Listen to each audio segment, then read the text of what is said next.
John woke to the smell of something burning. He jumped up from the couch, heart racing, and ran to the kitchen. Zavek stood by the stove looking puzzled as smoke rose from a pan. She had apparently tried to cook eggs, but they were now black and stuck. To the metal, John quickly moved the pan off the heat and opened a window to let the smoke out. Zavex watched him, her golden eyes following his movements. "Sorry," she said. The word sounded more natural today, as if she had practiced it. "It's okay, John," said with a smile. "I should have shown you how to use the stove." He scraped the burned eggs into the trash and started fresh, showing Zavex the proper heat setting and how long to cook them. Zavex learned quickly. She mimicked John's movements perfectly. The second time he let her try. The eggs turned out perfect. Her lips curved in what John thought might be a smile, though her facial expressions were subtle, different from human ones. Over breakfast, Zavex removed a small device from her armor. It projected images in the air holograms floating above the kitchen table. John stared in amazement as a map of stars appeared. Zavex pointed to a system far from where Earth would be, then to herself.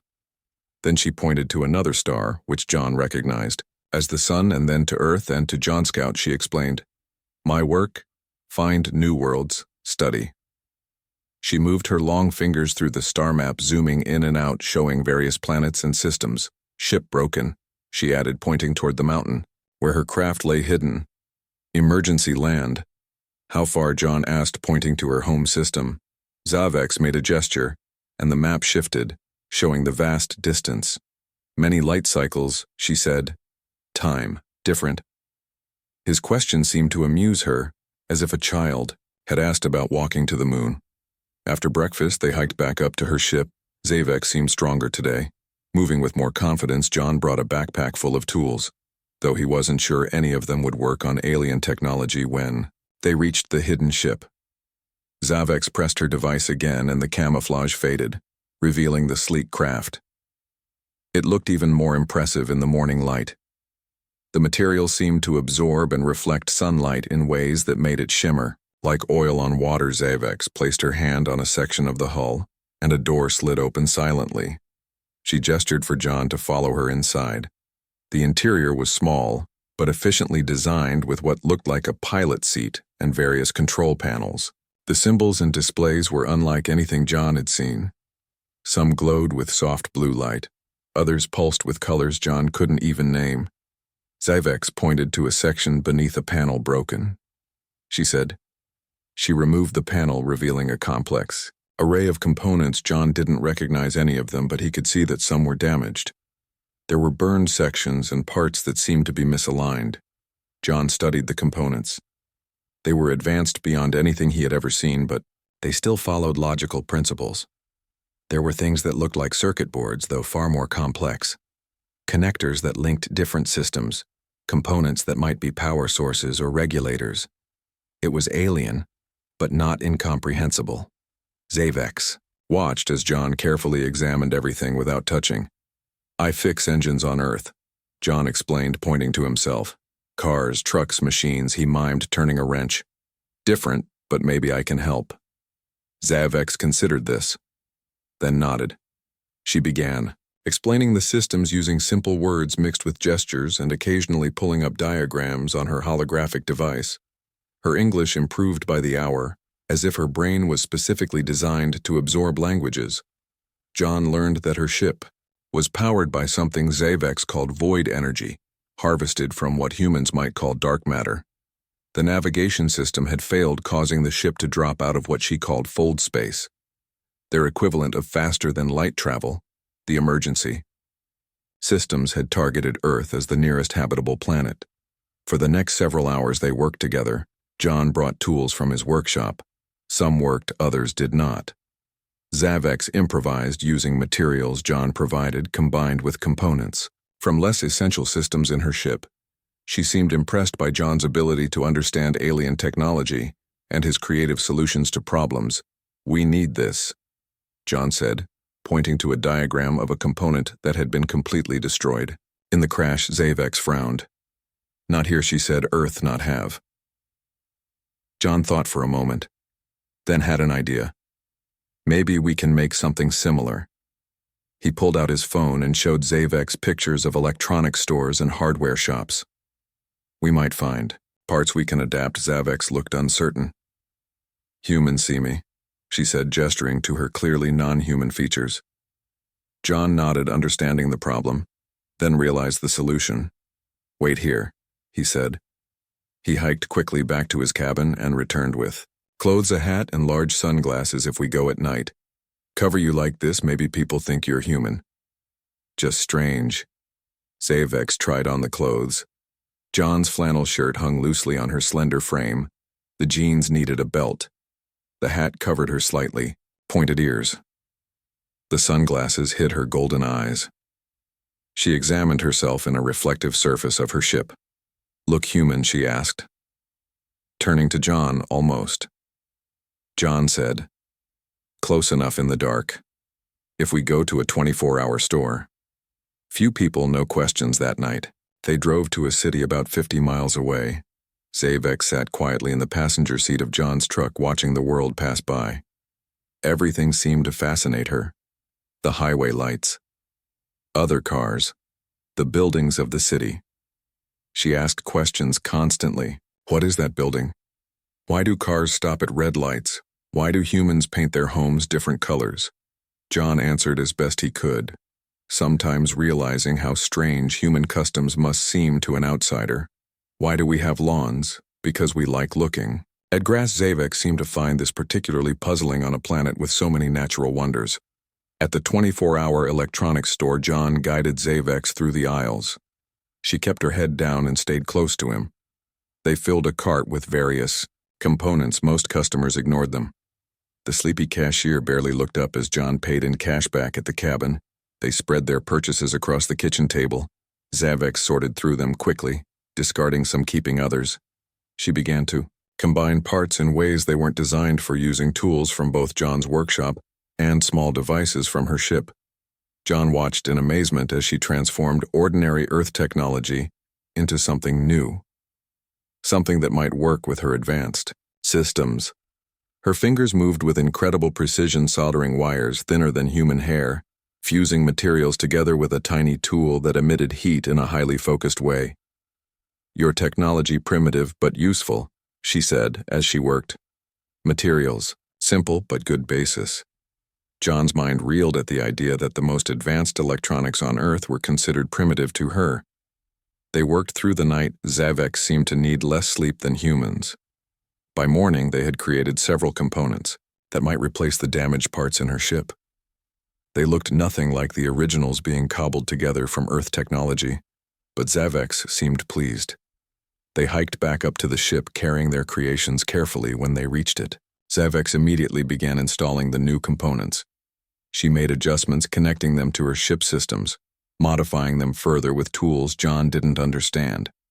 John helped where he could, holding parts in place when needed, handing her tools, fetching materials from around the ship. Hours passed as they worked in comfortable silence, occasionally broken by Zavex asking for something or explaining what she was doing.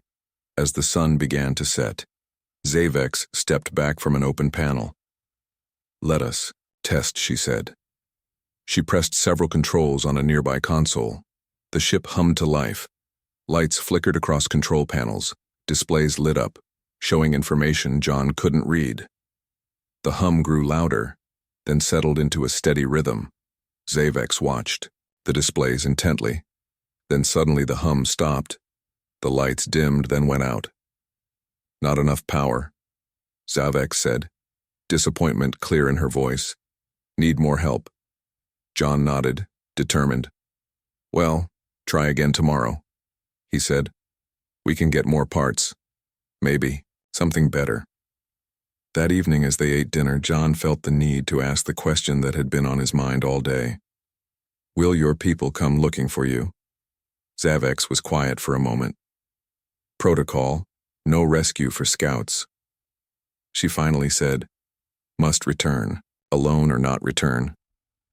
She looked out the window toward the stars. Mission knows risks. John was surprised. Your people just leave you if you crash. Zavex tilted her head. Resources, valuable space. Vast, many scouts, many worlds, cannot rescue all. Then she added something unexpected. But I send message before crash coordinates emergency signal. She pointed to her throat device. May hear. May not hope they do. John said sincerely. Zavex studied him curiously. Why help me? She asked. Human not know me. Not same. Kind John considered the question. Why had he helped her? It seemed the only natural response. Not all humans would help, he admitted. Some would fear you. Some might hurt you. But I think most would help someone in trouble. Someone far from home. He paused. It's the right thing. Zavex was silent again, her golden eyes fixed on him as if seeing something new. You are interesting, human John, she said finally, then added, all humans like you? No. John laughed. All different, some good, some bad, most somewhere between. Zavex nodded as if confirming something she had suspected. Like my people, she said. Much same different outside. Same inside. John smiled at that, finding comfort in the idea that beings from across the stars might not be so different after all in the ways that truly mattered. John Miller hiked up the mountain path every Saturday morning without fail. He enjoyed the peace and quiet away from the busy town where he worked as a mechanic 6 days a week. The mountain trails were his escape, his time to clear his head and forget about the broken engines and stubborn car parts that filled his weekdays. His workshop sat at the edge of Pine Creek, a small town where everyone knew everyone else. John was known as the man who could fix anything. His small repair shop was. Never empty locals trusted him with their vehicles and machines. When something broke in Pine Creek, people said, take it to John. But up here on Green Mountain, John was just a man alone with nature. He carried a small backpack with water, a sandwich, and basic first aid supplies. The late summer air felt crisp as he climbed higher along his favorite trail. He knew every turn, every view, and every large boulder on this path. This morning the sky was clear blue without a single cloud, perfect for hiking. When he reached Falcon Point, his usual rest stop, John sat on a flat rock and took a drink from his water bottle. The valley spread out below him with Pine Creek looking tiny in the distance. He could just make out the roof of his workshop. From here he took a deep breath and smiled. This moment of peace was why he climbed every weekend. Then something caught his eye. A streak of light moved across the sky, too fast to be a plane, too bright to be a bird. It moved in a way nothing on Earth should move, cutting sharp angles impossible for any aircraft John knew. It left a faint blue trail behind it that faded quickly. The object, whatever it was, seemed to be falling now, heading toward the forest about a mile ahead on the trail. John stood up, his heart beating faster. Was it a meteor? A secret military test gone wrong? He wasn't sure, but his curiosity pushed him forward. He packed up his water bottle and began hiking faster than usual toward where he thought the object had landed. The trail grew steeper and rockier as John climbed higher. His breathing became heavier, but he pressed on. Something told him this was important. A sudden loud crash echoed through the mountains, followed by the sound of trees breaking. The ground shook, slightly under John's feet, making him grab a nearby branch for balance. After another 20 minutes of fast hiking, John smelled something strange. A metallic scent mixed with something like ozone filled the air. He came around a sharp bend in the trail and stopped. A line of broken trees led off the path into a small clearing. John stepped carefully over fallen branches, following the path of destruction. Behind a large boulder at the edge of the clearing, he found something impossible. A small craft about the size of a car sat partially buried in the dirt. It was unlike any vehicle John had ever seen. The surface was smooth with no visible seams or joints. It seemed to be made of a material that shifted color slightly as clouds passed, overhead moving from deep blue to purple, and beside the craft was a figure. Not human, but almost. She was about John's height with a human-like shape, but the similarities ended there. Her skin had a faint purple glow, especially around her joints. Her eyes were entirely golden without pupils or whites. Her fingers were longer than human fingers with an extra joint in each. Her ears curved up to slight points. She wore what looked like armor, made of the same color shifting material as the craft. She was hurt. A dark blue liquid that John assumed was her blood leaked from a cut on her arm. She sat against her craft, one hand pressed to the wound, her eyes fixed on John as he stood frozen at the edge of the clearing. John had never believed in aliens. Not really. He thought there might be microbes on Mars or Europa, maybe. But an intelligent being from another world, that was for movies and books. Yet here she was, impossible but real. The woman watched him. Her posture changed from defensive to curious. She said something in a language like nothing John had ever heard, musical and complex with sounds he wasn't sure a human throat could make. John approached slowly, hands raised to show he meant no harm. The woman didn't move away, which he took as a good sign. He pointed to himself. John, he said clearly. She understood the gesture. She pointed to herself. Zavex. The name sounded like wind chimes and running water in John's ears. John took out his water bottle and a clean cloth from his backpack. He offered them to her. She examined both items carefully, turning them over in her long fingers before accepting them. She used the water to clean her wound. The blue blood washed away, revealing a cut that was already starting to close. Thank John, she said. His name sounded different in her accent, but she had clearly tried to copy his pronunciation. You speak English? John asked, surprised. Zavex shook her head, then pointed to a small device attached to her armor near her throat. Learn fast, she said. The word seemed difficult for her. John pointed to her ship. Can I help? Zavex studied him for a long moment. Her golden eyes seemed to look through him rather than at him. Finally, she nodded. Broken, she said, pointing to her craft. Need fix, home. Far John was a mechanic. He fixed things. It was what he did best.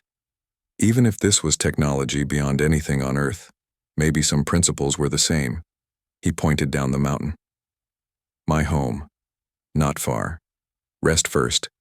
Fix later. Zavex seemed to consider this. She looked at her ship, then back at John. Help, she agreed finally. John helped Zavex to stand. She was lighter than she looked, as if her bones were hollow like a bird's. She limped slightly but could walk. She took a small device from her armor and pressed something. The ship shimmered and then seemed to vanish, replaced by what looked like more forest and rocks. Camouflage, John realized. They walked slowly down the mountain path. Zavex studying everything around her with intense interest. She stopped to examine flowers, rocks, and even ants with careful attention. John noticed she moved with precision, every step placed perfectly, her balance never faltering despite her injury. His cabin was about 2 miles down the mountain, a small place, but it had everything he needed. It was closer than his workshop in town and had tools. Maybe not the right ones for alien technology, but it was a start. As they walked, John tried to process what was happening. An alien. A real alien was walking beside him, down a mountain in Colorado.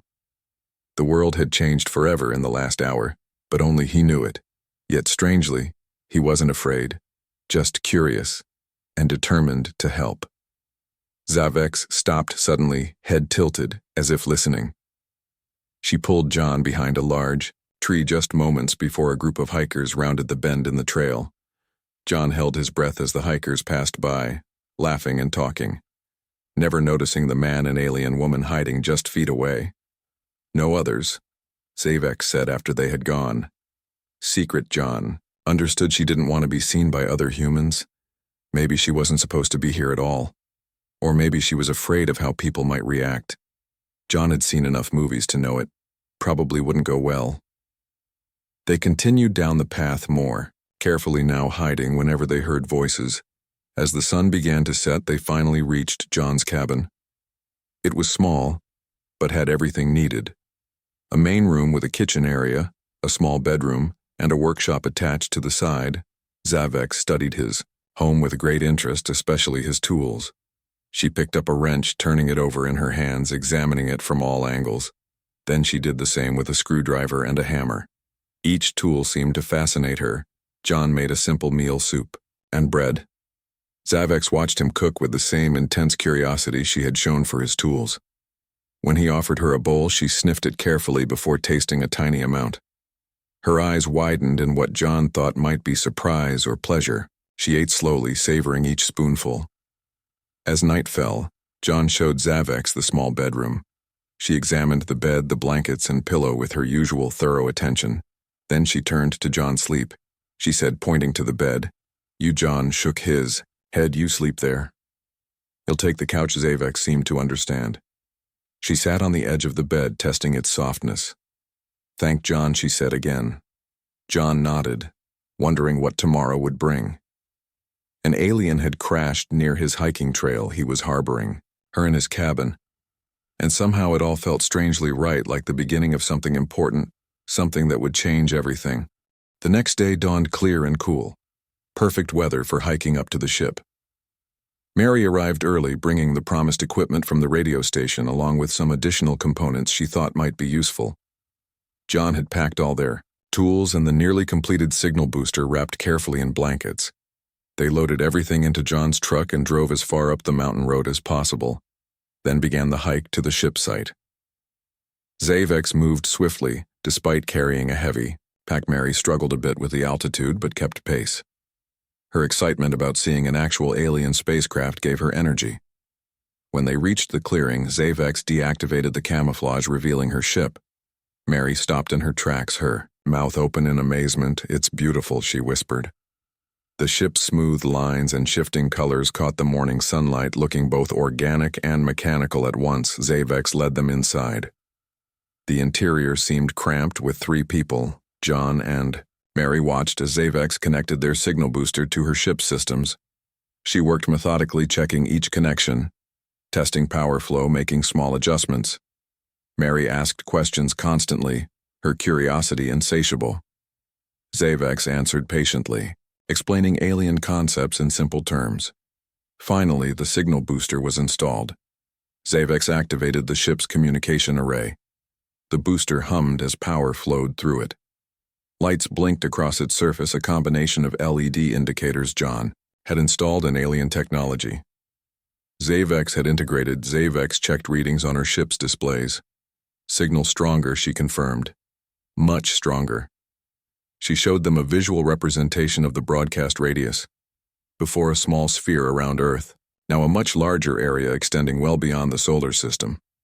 "If my people within this space they hear, how long until we know if it works?" Mary asked. Zavex made her uncertainty gesture. "If near message travel. Fast. Response. Quick if far." She trailed. "Off days?" John asked. "Weeks," Zavex nodded. "Could be," she said. "Must be patient, must wait." They left the signal booster running, connected to a portable generator Mary had brought from the radio station. It would last about 30 hours. Zavex programmed her ship to send a continuous distress signal, including her coordinates and statuses. They hiked back down to the truck. Mary was deep in thought. She turned to Zavex. "I have an idea," she said suddenly. "The radio station has access to a satellite uplink for emergency broadcasts. If we could connect your signal to that, it might boost it even more." Zavex considered this. "Possible," she said, "but need direct connection." More complex. Mary explained that the station had a satellite dish on the roof with a direct uplink to communications satellites in Earth orbit. If they could connect Zavex's signal booster to this system, they might extend the range even further. The plan was risky. It would mean bringing Zavex to the radio station, which was in town. There was a greater chance of being seen, but the potential benefit seemed worth it. They decided to wait until night, when the station would be empty, except for the overnight DJ, a college student named Lily, who Mary said was reliable and discreet. They spent the afternoon modifying the signal booster, making it more portable so they could disconnect it from the ship and reconnect it to the satellite uplink. Zavex worked tirelessly, her fingers moving with incredible precision as she adjusted tiny components. That evening, they drove to the radio station. Zavex wore John's clothes with the hat and sunglasses to hide her alien features. They parked behind the building, away from streetlights. Mary used her key to let them in through the back door. Lily was in the broadcast booth, headphones on, playing late-night music. Her back was to them as they slipped past to the equipment room. The satellite uplink was on the second floor connected to a dish on the roof. Mary led them to the control panel, explaining how it worked. Zavek studied it carefully, then began connecting their signal booster. She had to modify several interfaces to make the alien technology compatible with Earth systems as they worked. John kept watch, making sure no one entered. The equipment room, Mary assisted Zavek, handing her tools and components as needed. The process was delicate and complex, requiring Zavek's full concentration. Suddenly, they heard footsteps in the hallway. John tensed as the door opened. It was Lily, the overnight DJ.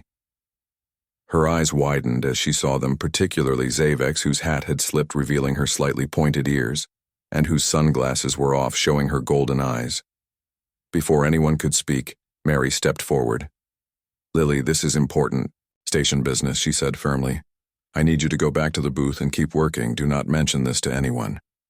Lily stared at Zavek's, who is classified project. Mary interrupted government research. "Just go back to work, please." Lily hesitated, then backed out of the room, closing the door behind her. John let out a breath he hadn't realized he was holding. "Do you think she'll keep quiet?" he asked. Mary nodded. "Lily is a conspiracy theorist," she explained. "If I say it's classified government research, she'll assume it's something completely different from what it actually is. Probably thinks we're testing some new military technology." They continued working. Zavek's connecting the final components of the signal booster to the satellite uplink. The system was a hybrid, now part alien technology, part Earth broadcasting equipment. If it worked, it would send Zavek's distress signal to Earth's communication satellites, which would then broadcast it much farther into space than their original booster could. Zavek's activated the system. The equipment hummed to life. Displays showed the signal strength increasing dramatically. Zavek's made adjustments, optimizing the broadcast. She checked readings on a small device from her ship. Finally, she looked up. At John and Mary working, she said, her golden eyes bright with what might have been excitement. "Signal very strong. Now we wait." They disconnected the signal booster and carefully packed it up.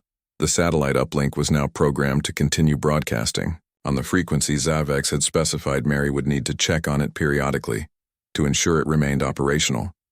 As they left the radio station, Lily watched them from the broadcast booth. Her expression curious, but she said nothing. John hoped Mary was right about her discretion. Back at the cabin, they celebrated their success. Mary had brought a bottle of wine. She and John drank while Zavek sampled it cautiously, declaring the taste interesting but strange. The three sat on John's porch. Looking up at the stars, Zavek pointed out her home system. A faint star barely visible to the naked eye. Mary asked questions about Zavek's world, her people, their technology. Zavek answered as best she could, sometimes struggling to translate complex concepts into English. John mostly listened, fascinated by the exchange of ideas between two beings from different worlds. "If your people come, what happens next?" John asked. Finally, Zavek was quiet for a moment. "Contact team first," she said. "Small group. Study more. Decide if Earth ready. Then maybe official meeting with your leaders. Will you come back?" Mary asked. Zavek looked at her, then at John, voice soft. "Yes," she said. "If permitted, I request this mission specially." The thought comforted John. The idea that Zavek might return someday. That this wasn't just a random encounter, but the beginning of something larger. Something that might change humanity's place in the universe. They talked late into the night about the possibilities of contact between their species. The challenges and opportunities. What humans might learn from Zavek's people. What they might teach in return. Mary was particularly interested in their art and culture. John in their technology and science. Finally, Mary left promising to check on the satellite uplink daily. Zavek thanked her with a formal gesture that she explained was a sign of deep respect among her people. Mary smiled, touched by the alien woman's gratitude.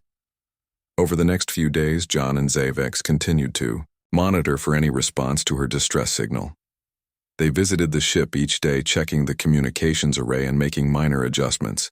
Zavex seemed more relaxed now that the signal was being broadcast at full strength. Her people would find her. Eventually one evening, as they sat on John's porch watching the sunset, Zavex asked John a question. "If come with me, would you?" John was startled by the question. "Leave Earth?" he asked. "Go with you to your world?" Zavex nodded. "Possible," she said. "Unusual, but possible. First human ambassador, perhaps." She watched him carefully, waiting for his response. John considered it. The idea was both terrifying and exhilarating. To leave everything he knew behind to explore a world humans had never seen. To be the first human to travel between stars. But there was his shop, his life in Pine Creek, his friends. Before he could answer, Zavex's communication device beeped. She pulled it from her pocket quickly. Her golden eyes widened as she read the display. "Response," she said, her voice higher than normal with what John recognized as excitement. "My ship, the Starlight Seeker. They receive signal. Coming." John's heart raced. "How long?" he asked. 3 Earth days, Zavex said. "Scout ship close by when signal reached. Diverted. To investigate." She stood up, pacing excitedly. "Need prepare. Need fix ship more. Ready for space. Ready for rendezvous." John felt a complex mix of emotions. Relief that Zavex would be rescued. Joy at her excitement. But also a strange sadness knowing their time together was coming to an end. He pushed the feeling aside, focusing on what needed to be done. "We should tell Mary," he said. "She'll want to be there." Zavex agreed. John called Mary, who reacted with a mix of excitement and disbelief. When he told her the news, she actually squealed with joy, promising to help in any way she could. Everything happened quickly after that. Zavex explained they had only a few hours to prepare. The Starlight Seeker could not remain on Earth long without risking detection by human authorities. John and Mary needed to decide what to bring, what to leave behind, and who to tell about their departure. They drove back to town in John's truck, discussing their options. Mary wanted to tell her parents something, even if she couldn't tell them the whole truth. John had no family but needed to arrange for someone to look after his workshop while he was gone. They decided to tell a partial truth. They would say they had been offered places on a special research expedition, studying remote environments, duration unknown, communication limited. It wasn't completely untrue, just incomplete. Mary wrote letters to her parents and sister explaining as much as she could. She arranged for her assistant manager to take over the radio station temporarily. John spoke with his friend Paul, who agreed to look after the repair shop in his absence. Neither Mary nor John mentioned anything about aliens or space travel. They packed lightly as Zavex had instructed. Just essentials, clothing, personal items, and a few small keepsakes. Zavex explained that the Lumari ship would provide everything else they needed, and that the journey to her home system would take about 3 Earth weeks, using what she called fold space travel. During that time, they would learn more about Lumari culture, language, and technology to prepare them for arrival. By mid-afternoon, they had finished their preparations. They met Zavex at a designated spot in the forest, near where her ship had crashed. She had been helping the other Lumari prepare for departure. When she saw John and Mary approaching, she greeted them with what John now recognized as a Lumari smile. A subtle change in her golden eyes and the set of her mouth. "Ready?" she asked. "As ready as we can be." John replied, feeling a mixture of excitement and nervousness. Zavex led them to the Starlight Seeker. The ship's ramp was extended, waiting for them. As they approached, John took a last look back at the forest, the mountains, the world he had known his entire life. He was about to leave it all behind, to become the first human to travel between stars. The interior of the Starlight Seeker was larger than John had expected. The walls curved organically with no sharp angles or corners. Everything seemed to flow together, surfaces shifting subtly as if the ship itself were alive. Soft lights illuminated corridors and rooms without any visible source. The air had a faint scent John couldn't identify. Pleasant, but alien. The Lumari leader, who introduced herself as Captain Naviri, showed them to their quarters. two adjacent, rooms designed to accommodate human needs. The captain explained that they had modified these spaces based on Zavek's descriptions of human requirements. The beds were almost normal, though the materials felt strange under John's fingers, neither too soft nor too firm but somehow responsive. The lighting could be adjusted with simple gestures, temperature and airflow. Similarly controlled, analyze human biology, Zavex explained. Added Earth atmosphere mix. Added Earth gravity simulation. She seemed proud of how quickly her people had adapted their ship for human passengers. Captain Naviri informed them that departure would occur at sunset. She invited them to the observation deck to watch. As they waited, Zavex explained more about the journey fold. Space, she said, using her holographic device to illustrate the concept. Not move through space. Bend space. Create shortcut. Distance, same but path shorter. She showed them how their route would take them through several fold points, places where the fabric of space could be manipulated, allowing for faster-than-light travel without violating physical laws. When the time came, they gathered on the observation deck, a circular room with transparent walls that gave a panoramic view of the surrounding forest. The other Lumari crew members, 6 in total, moved efficiently around them, checking systems and preparing for departure. John noticed they gave him and Mary curious glances, but maintained a respectful distance. Captain Naviri stood at a central console, her long fingers moving over controls that responded to her touch. With a series of musical commands, the ship hummed to life. The hum deepened, becoming a vibration John could feel in his chest. The ground fell away as the Starlight Seeker rose silently into the air. Trees shrank beneath them, then mountains. The curve of the horizon became visible as they ascended rapidly. Yet John felt no sensation of movement, no acceleration. The ship's artificial gravity and inertial systems compensated perfectly. Higher they rose until the blue sky darkened and stars became visible even though the sun had not quite set. The curve of Earth was now clearly visible, a blue and white crescent against the blackness of space. Look, Zavex said, pointing. Your world, all humans, all history, one place. She sounded almost wistful. Beautiful world. John and Mary stood transfixed by the sight. Neither spoke. Words seemed inadequate for the moment. John thought of all the humans who had dreamed of this view. Astronomers, poets, philosophers, ordinary people looking up at the night sky, wondering what lay beyond. All of human history had taken place on that blue sphere, now growing smaller as they watched.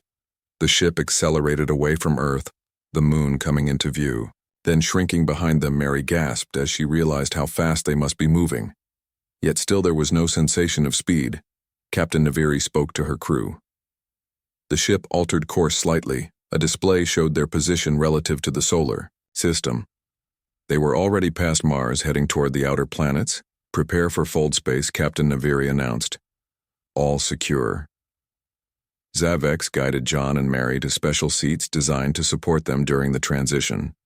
First fold, difficult for new species, she explained. May feel strange. Not dangerous, just different. John and Mary secured themselves in the seats as instructed. The ship's hum changed, becoming more complex, layered with harmonics that seemed to shift and flow. The stars visible through the observation deck began to smear, elongating into lines of light.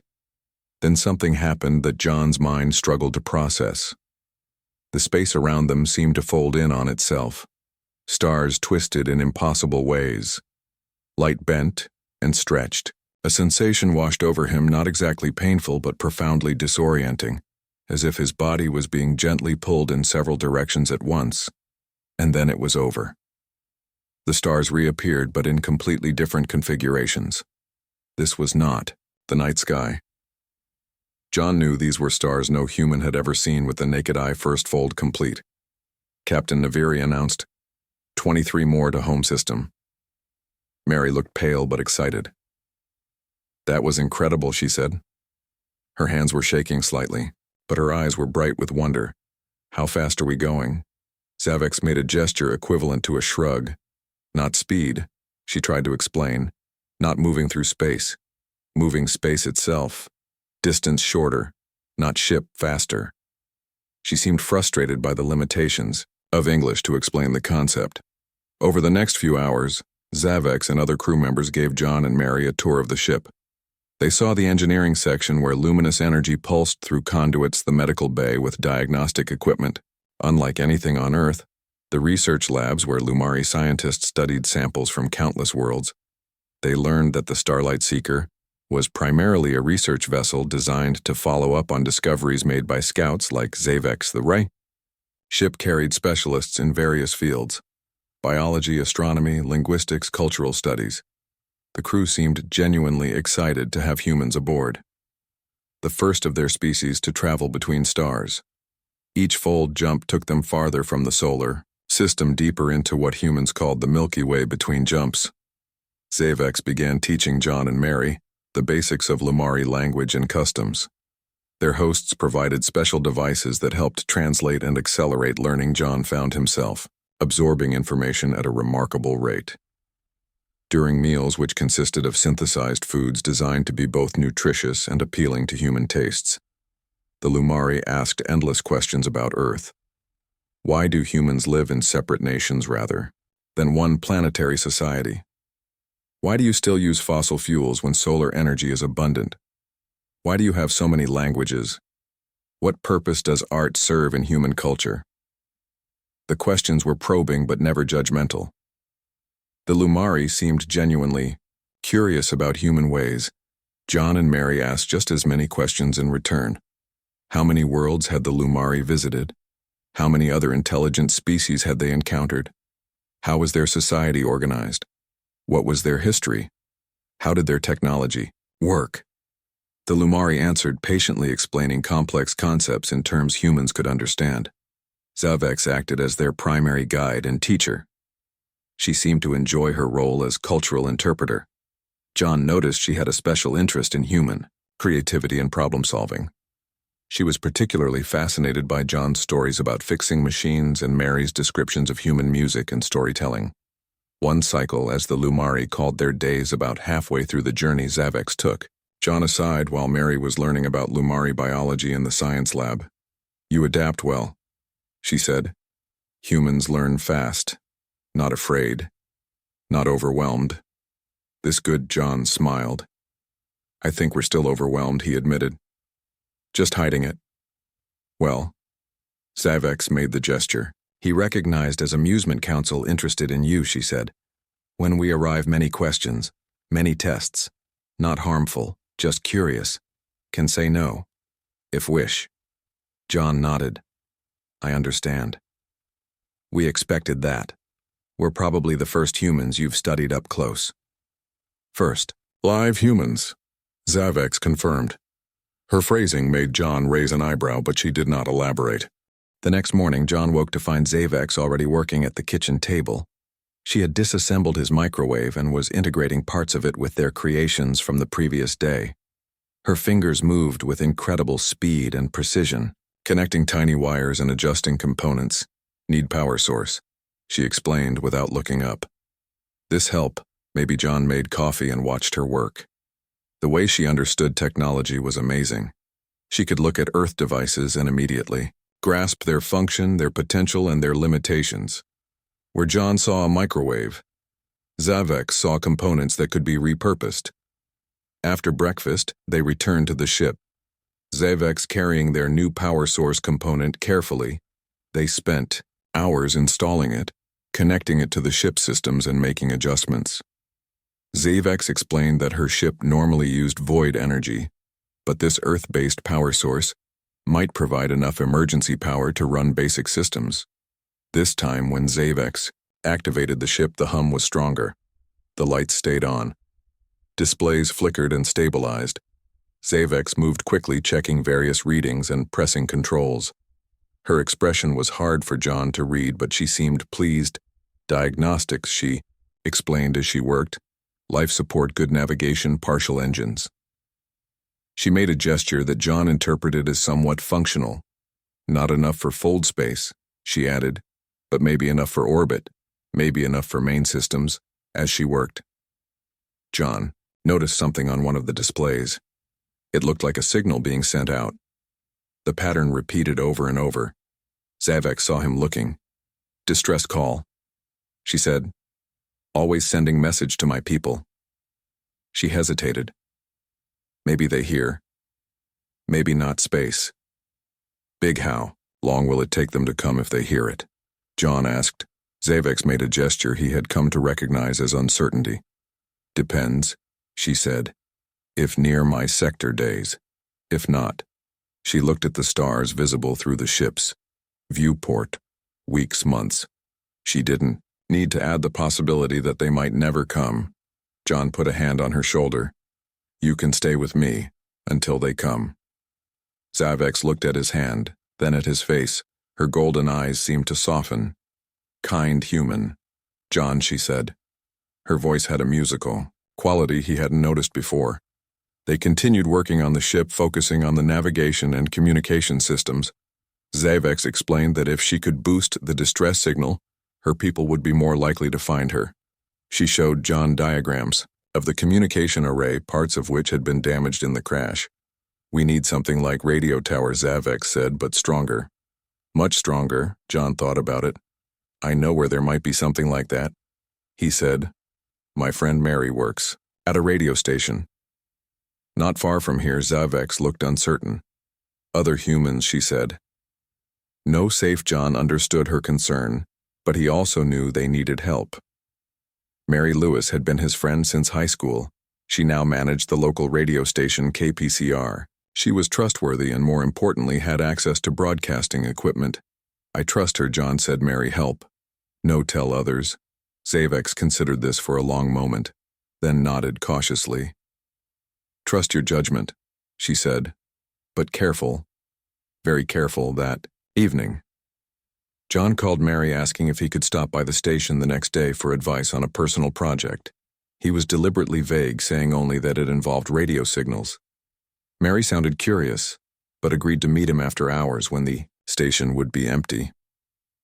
The next day, John drove to the radio station alone, leaving Zavex at the cabin. It was safer that way. He found Mary waiting for him in the parking lot.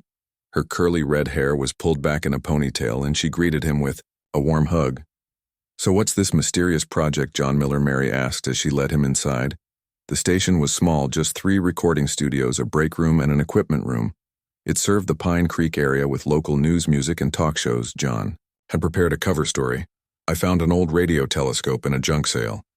He explained, want to see if I can get it working. Track satellites, maybe.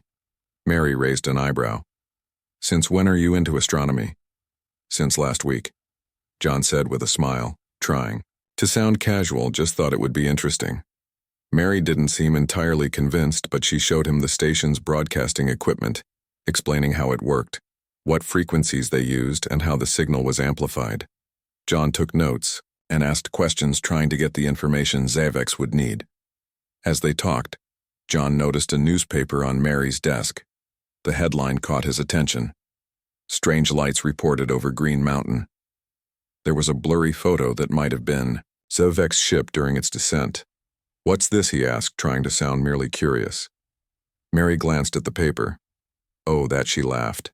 Some hikers claimed they saw a UFO last weekend. Probably just a weather balloon or military test flight from Peterson Air Force Base. The paper ran it because it's a slow news week. John nodded, relieved that no one seemed to be taking the sighting seriously. After getting the information he needed, John thanked Mary and headed home. His mind was racing with possibilities. If they could adapt the ship's communication array using principles from Earth broadcasting equipment, they might be able to boost the distress signal enough for it to be detected. When John returned to the cabin, he found Zavex in his workshop. She had created a detailed diagram of her ship's communication system drawn on several pieces of paper. Taped together, John showed her his notes from the radio station. Zavex studied them intently. Yes, she said after a while. This help can adapt. They spent the evening planning.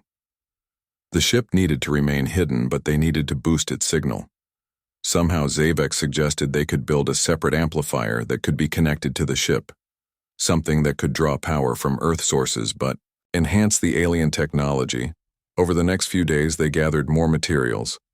John made trips to various electronics stores in different towns, to avoid suspicion buying components that might seem unrelated, but that Zavex could combine in ways no human engineer would imagine. They worked tirelessly. Zavex rarely sleeping, John catching naps when he could. One afternoon as they worked in John's workshop, there was a knock at the door. John froze. Zavex immediately moved to hide in the bedroom. John waited until she was out of sight, then went to answer the door. It was Mary. She smiled brightly. "Hey, stranger." She said, "I was in the area and thought I'd drop by." Her eyes moved past him into the cabin, noticing the electronics parts scattered across every surface. "Wow," she said. "What are you building in here? Just experimenting?" John said quickly, trying to block her view. "Nothing interesting yet." Mary gave him a strange look. "You know, you've been acting weird lately. Canceled poker night with the guys twice now, buying all sorts of electronics. No one has seen you in town except when you're buying more parts. I'm just busy with a project." John said he knew it sounded weak. Mary had known him too long. She crossed her arms. "Well, I'm not leaving until you tell me what's really going on." John hesitated, weighing his options. He trusted Mary, but Zavex's safety was at stake. Before he could decide what to do, Zavex stepped out of the bedroom, her golden eyes fixed on Mary, her alien features unmistakable. In the afternoon light, Mary gasped, taking a step back. "What?" she began, her voice rising. John quickly closed the door behind her. "Please keep quiet," he said. "This isn't what it looks like." "Well, it is, but she's not dangerous." Mary stared at Zavex, unable to speak. Zavex approached slowly, her movements deliberate, non-threatening. She stopped a few feet from Mary. "Hello, Mary Human," she said. Her voice was gentle. "I am Zavex, John. Help me." Mary looked from Zavex to John and back again. She took a deep breath, then said in a surprisingly calm voice, "I think you both have some explaining to do." Over the next hour, John and Zavex explained everything. How Zavex had crashed, how John had found her, their efforts to repair her ship, the need to boost her distress signal. Mary listened without interrupting her expression, moving from shock to wonder to thoughtful consideration. When they finished, Mary was quiet for a long moment. Then she said, "This is the craziest thing I've ever heard, but I believe you." She looked at Zavex with open curiosity. "So you're really from another planet?" "Another star system," Zavex nodded, projecting her star map into the air, showing Mary her home system. Mary watched in amazement as Zavex explained her mission, her people, and how she had ended up on Earth. After seeing the technology and hearing their story, Mary was convinced. And she wanted to help. "The station has a backup generator," she said. "We rarely use it. It's powerful enough to run all our equipment during power outages. We could borrow it. Use it to power your signal booster." Zavex looked at John. "Trust Mary Human?" she asked. John nodded. "Yes," he said. "I trust her." With Mary's help, they developed a new plan. They would build the signal booster at John's cabin, then move it to the ship. They would use the radio station's generator to power it. The boost might be enough for Zavex's people to detect her signal if they were within range of the solar system. Mary brought technical specifications for the generator and helped them design a system that could interface with it. She proved to be surprisingly knowledgeable about broadcasting equipment, explaining concepts that even John didn't fully understand. Zavex worked quickly integrating this new knowledge into her designs. One evening as they worked together, Mary asked Zavex, "What will you tell your people about us?" Zavex looked up from the circuit board she was modifying. "Truth," she said, simply. "Humans helped when not required, showed kindness, creativity, problem solving. I will tell them humans ready." "Ready for what?" Mary asked.